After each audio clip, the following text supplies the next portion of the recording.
Un amor soñado, capítulo 5, de Bárbara Cartland. Tu hija, sin duda, cautivará los corazones de todos los jóvenes de Londres, escuchó comentar a uno de los presentes, mientras salía para que ellos bebieran su oporto.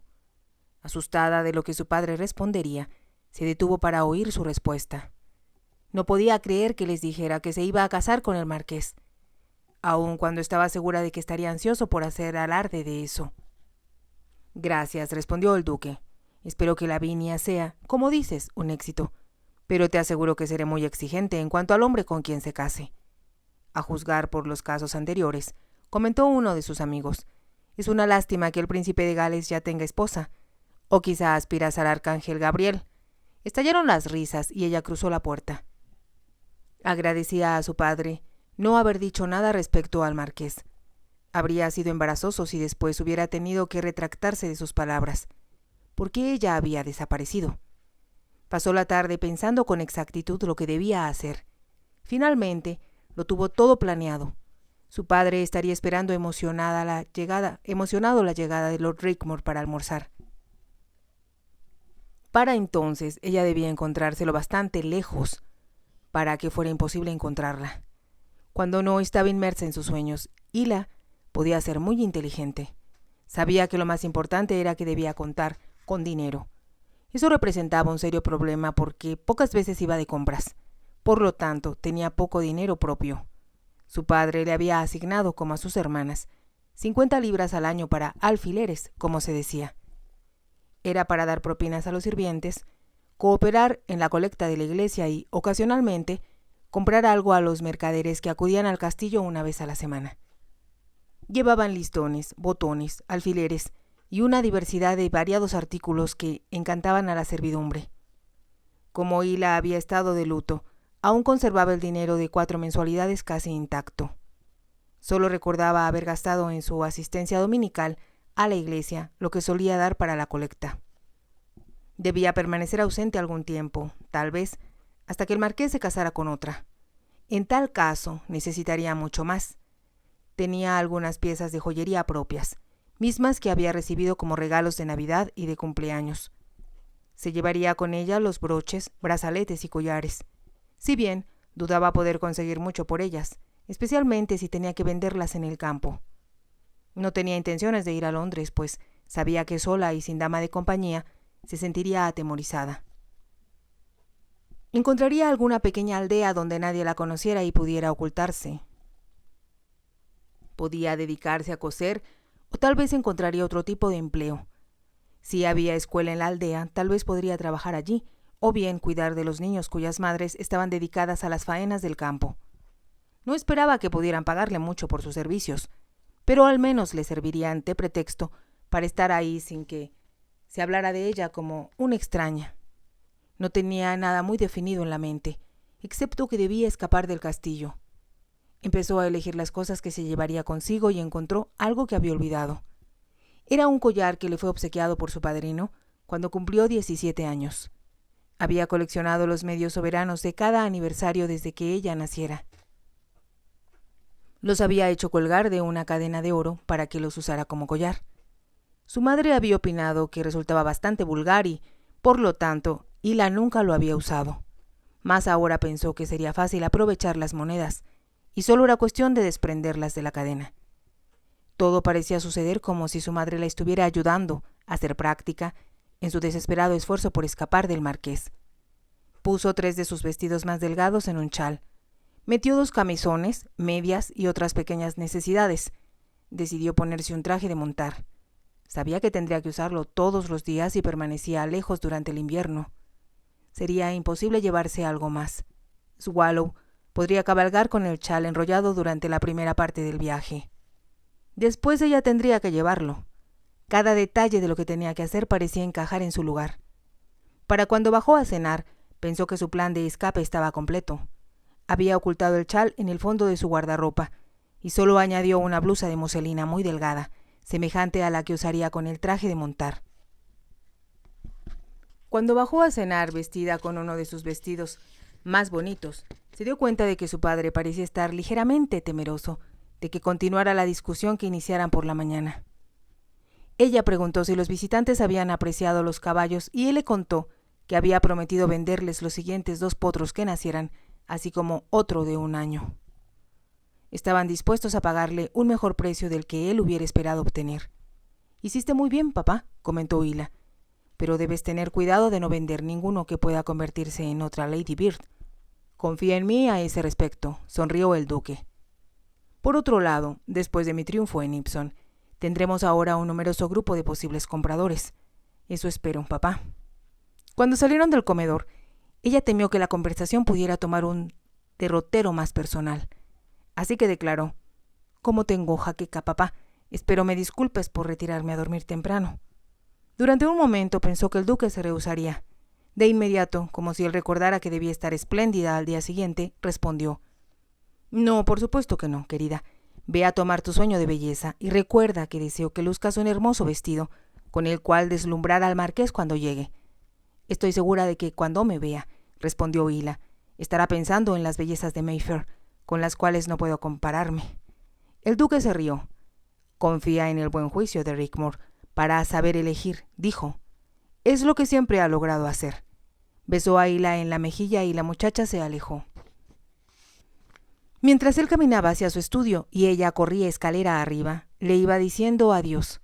Amaba a su padre y no deseaba hacerle daño, pero a la vez tenía que salvarse a sí misma. Daban las 6:30 de la mañana cuando Hila acudió a la caballeriza. Sabía que si lo hacía antes, lo considerarían inusitado. Ensillaron a Swallow para ella y cabalgó en dirección al bosque. Había pensado durante la noche que si llegaba hasta la orilla del bosque, que pertenecía a su padre, podría entonces cruzar hacia la propiedad Rake. De ahí bajaría por la colina y cruzaría a través de las pequeñas aldeas donde nadie la conocía. Recordaba que una de sus antiguas institutrices, que ahora debía tener cerca de 80 años, tenía una casita en una de ellas. Por desgracia, no podía acordarse del nombre de la casita. Pero en la tienda sabrían dónde vivía la señorita Dunkill. Cuando menos, si aún vivía, podría sugerirle dónde ocultarse. Lo importante era que no fuera en ningún lugar cercano a las propiedades de su padre. Como su madre siempre había atendido a todas las familias, podrían reconocerla. Todo lo tenía planeado. Había cubierto con papel el chal que contenía su ropa. Dijo al mozo de cuadra que le entregó el caballo: «Llevaré este paquete a una anciana que está enferma». El chico, sin prestar mucha atención, lo ató atrás de la silla.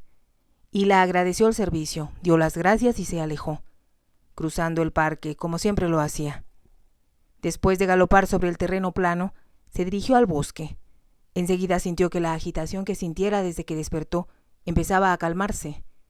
Era como si el bosque no solo la tranquilizara, sino también la bendijera. Estaba del todo segura de que había sido su madre quien respondiera a su desesperación. Ella le había dicho que debía huir. «Cuando papá se dé cuenta de que en verdad estoy decidida a no casarme con el marqués», se dijo, «podré regresar a casa». Mientras tanto, no iba a correr riesgos. Cuanto más pronto pusiera distancia entre ella y su padre, mejor.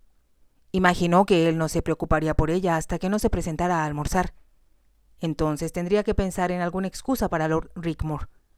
Al pensar en él, se estremeció.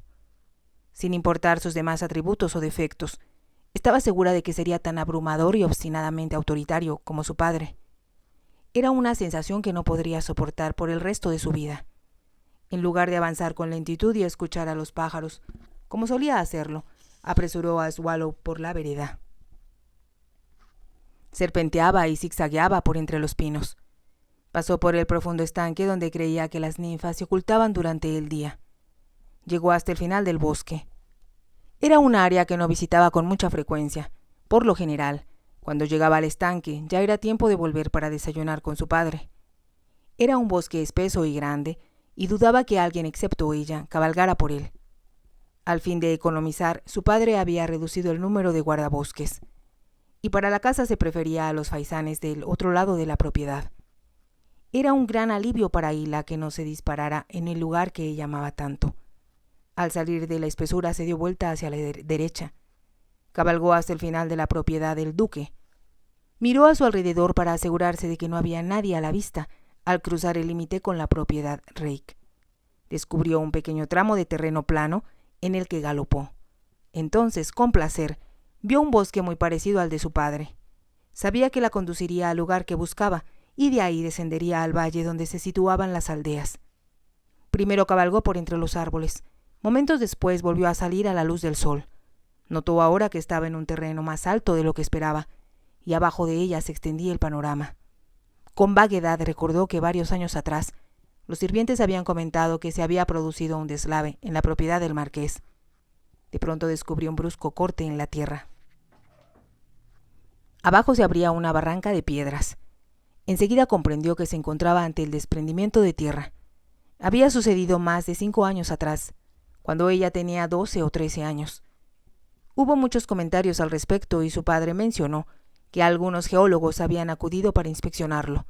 Detuvo a Swallow. A partir de ese punto, Ila debería descender para encontrar las aldeas que buscaba. Era el momento, también, de abandonar a Swallow. Le rompió el corazón no poder llevarlo con ella. Sin embargo, era lo bastante sensata para saber que un caballo tan fino era inevitable que provocara comentarios. Así que cabalgó de regreso hasta donde podía ver el bosque de su padre a unos cientos de metros. Desmontó y tomó el paquete que iba atado a la silla. Enredó las riendas en el pomo de ésta para que no golpearan los costados de Swallow. Enseguida le rodeó el cuello con los brazos y lo besó. «Tengo que dejarte ahora, cariño», dijo, «pero estarás a salvo en casa y no me olvides hasta que pueda regresar contigo». Swallow se frotó contra ella y le pareció que le entendía. Entonces, volviéndolo hacia la dirección que deseaba que tomara, expresó: «Vete a casa, Swallow, vete a casa». Hacía mucho tiempo que lo enseñó a obedecerla, pero esta petición era mucho más grave de las que le había hecho hasta ahora.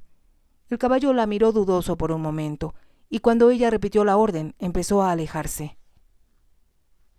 Miraba directo al bosque, como si supiera que allí debería ir. Inició un ligero trote y ella lo observó hasta verlo penetrar en el bosque. Esperó por si regresaba. Más sabía, puesto que lo había entrenado muy bien, que encontraría el camino hacia su caballeriza.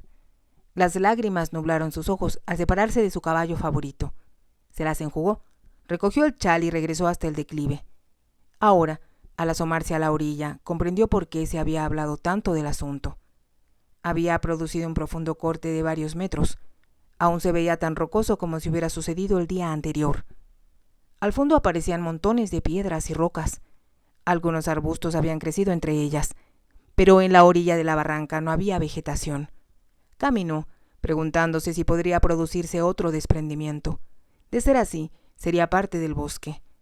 Como el sol empezaba a intensificarse, se acercó a los árboles para buscar su sombra. No llevaba sombrero porque el que tenía era demasiado elegante. Las mujeres de las aldeas no acostumbraban usarlos, solo cubrirse la cabeza con un chal. Cualquiera que fuera caminando como ella lo hacía y llevara sombrero, sin duda, pensó, llamaría la atención. Se había puesto su traje de montar más viejo, que más bien parecía común y corriente, porque no estaba a la última moda. Lo tenía desde los 16 años. Tenía una falda amplia bajo la cual usaba enaguas almidonadas. Una chaqueta suelta cubría su blusa de muselina blanca. Era la ropa más sencilla que poseía, y abrigaba la esperanza de que, vestida así, no destacara sobre los demás. Casi había llegado al final del terreno que descendía a su izquierda, cuando escuchó ruido dentro del bosque. Se detuvo detrás de un árbol. Pensó que tal vez sería uno de los guardabosques del marqués o un leñador. Esperaba no ser descubierta, así que se replegó cuanto pudo a los árboles. Entonces notó una vereda que se adentraba en el bosque y era muy semejante a la que solía recorrer con Swallow. Cuando miró a su través, distinguió lo que, a primera vista, parecía un caballo.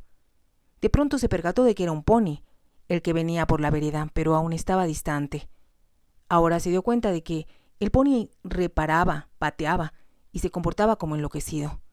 Observó, pensando que estaba viendo fantasías, y al acercarse, de la misma forma extraña, pudo ver que lo montaba un niño. Era evidente que no podía dominarlo. Cada vez se acercaba más y, asustada, esperaba a ver cómo el pequeño salía despedido de la silla. Pero a pesar de los bruscos movimientos, el chiquillo lograba mantenerse sentado. Ila observó que el pony iniciaba una brusca carrera y se dio cuenta, horrorizada, de que debía haber enloquecido. Si continuaba con su desenfrenada carrera, pateando y encabritándose, caería a la barranca y se estrellaría al fondo. El pony llegó al final de la vereda. Fue así cuando, sin pensarlo siquiera, Hila dejó caer su chal y empezó a correr. Se arrojó hacia la cabeza del pony, apenas a tiempo. Estaba a unos cuantos centímetros del borde de la barranca. Mientras forcejeaba con el aparentemente enfurecido animal, gritó al chico: «¡Salta rápido, rápido!». Él la obedeció. En ese momento, el pony volvió a encabritarse. Arrojó al pequeño, que chocó contra Hila y la hizo caer al suelo. Las riendas escaparon de las manos de la muchacha y el pony desapareció sobre la orilla del barranco. Hila no se percató de eso. Al caer con el niño encima de ella, se golpeó en la cabeza con una dura piedra. Robin Moore se puso de pie. 2 mozos de cuadra surgieron del bosque, pálidos por el horror de lo que habían visto. «¿Se encuentra bien, amo Robin?», preguntó uno de ellos, con voz temblorosa. Robin no respondió. Miraba por sobre el barranco. Podía ver su pony al fondo. «Está muerto, amo Robin», exclamó el mozo al llegar a su lado. «Lo picó una avispa», explicó Robin. «Había varias y vi una en su cuello». «Era todo un avispero», completó el mozo. Se volvió hacia donde el otro hombre estaba arrodillado y levantaba la cabeza de Hila. «La señorita salvó su vida, señorito Robin», dijo, pero se golpeó la cabeza con una piedra. «¿Está desmayada?», preguntó Robin. «Creo que conmocionada», observó el mozo de más edad. «Debemos llevarla a casa», dijo el niño, «pero está muy lejos». «Tengo una idea mejor», terció el mozo de más edad. «La llevaremos a la casa del bosque». «¿En dónde está?», preguntó Robin. «No muy lejos, y la señora Wilcox sabrá qué hacer. Fue niñera de su señoría».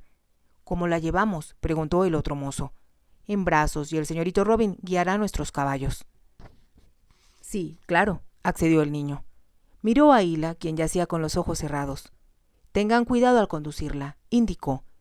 «Quiero agradecerle que me salvara la vida». Le entregaron a Robin las riendas de los 2 caballos, que eran muy dóciles. «Nosotros iremos adelante», sugirió el mozo, «ya que conocemos el camino». Robin no respondió. Observaba cómo la tomaban en brazos. Empezaron a conducirla hacia la vereda del bosque. Entonces Robin exclamó: «Junto a un árbol hay un paquete que ella debió tirar cuando corrió, para tratar de detener a Rufus».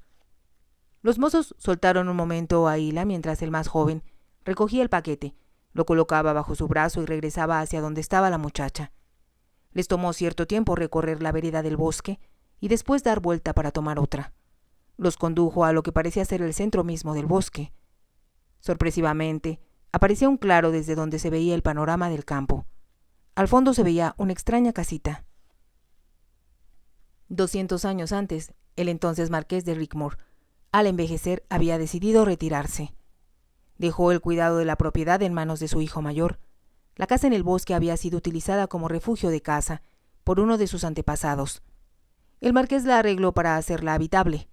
Pasó ahí los últimos años de su vida, escribiendo sus memorias. Después había sido ocupada por los guardabosques. Y, en ocasiones, durante el verano, los jóvenes miembros de la familia. El actual marqués la había cedido a su vieja niñera cuando ésta se retiró para que viviera allí. Inesperadamente, ella decidió casarse con el jefe de guardabosques. Wilcox había servido a la familia durante 40 años y Nanny durante 30. El marqués decidió que lo menos que podía hacer era dejarlos terminar su vida en una casa confortable. Pero Wilcox amaba los bosques y deseaba continuar inspeccionando lo que se hacía. Así que se mudaron a la casita y estaban, al parecer, muy contentos. A los demás habitantes les parecía aislada y fantasmagórica. Cuando Nanny Wilcox escuchó llamar a la puerta, acudió a abrirla. «¿Qué sucedió?», preguntó. El mozo mayor le explicó cómo Hila había salvado la vida de Robin y se había golpeado en la cabeza con una piedra. Antes que terminara su relato, Nanny abrió la puerta de par en par y exclamó: «Pasen y tengan cuidado al conducirla por el pasillo, que es angosto». Los guió hacia una habitación que, aunque era obvio que no se utilizaba, estaba limpia y era cómoda. El marqués había ordenado que se amueblara la casa con cortinas, tapetes y muebles de sus antepasados. Había una amplia y cómoda cama con cortinajes, una gruesa alfombra en el suelo, y todos los muebles provenían de Rake. Depositaron con cuidado a Hila sobre la cama. «¿Vamos por el doctor?», preguntó uno de los mozos a la señora Wilcox. «Si se golpeó la cabeza, estará conmocionada. y he tratado muchos casos similares, así que yo podré atenderla. El otro mozo salió afuera a ver si Robin no había perdido el camino. El niño esperaba ante la puerta con los 2 caballos. El mozo se hizo cargo de los animales y él entró en la casa. El mozo relataba a Nanny lo sucedido. Fue terrible, decía, en verdad terrible, pero no había nada que Jim y yo pudiéramos hacer. Ella me salvó la vida, lo interrumpió Robin desde la puerta, así que tendrá que cuidarla muy bien. Habló en su habitual tono agresivo, pero Nanny le sonrió. Estará a salvo conmigo, le aseguró. Y según tengo entendido, usted es el joven caballero que vive en la casa grande. Soy Robin Moore, y esta dama me salvó la vida, insistió él. Eso me han dicho y sé que usted deseará agradecérselo cuando ella esté lo bastante recuperada. Esperaré aquí hasta que lo esté, replicó Robin con voz autoritaria, como si pensara que Nanny o los mozos se fueran a oponer. Es bienvenido a quedarse, si así lo desea, afirmó Nanny. Se volvió hacia los mozos. Será mejor que se ocupen del pobre pony. He dicho 1 y 1000 veces que deberían poner una cerca en la orilla de esa barranca. Si te ha gustado, te invito a que te suscribas, a que me regales un me gusta y actives la campanita para poder seguir escuchando esta historia. Gracias.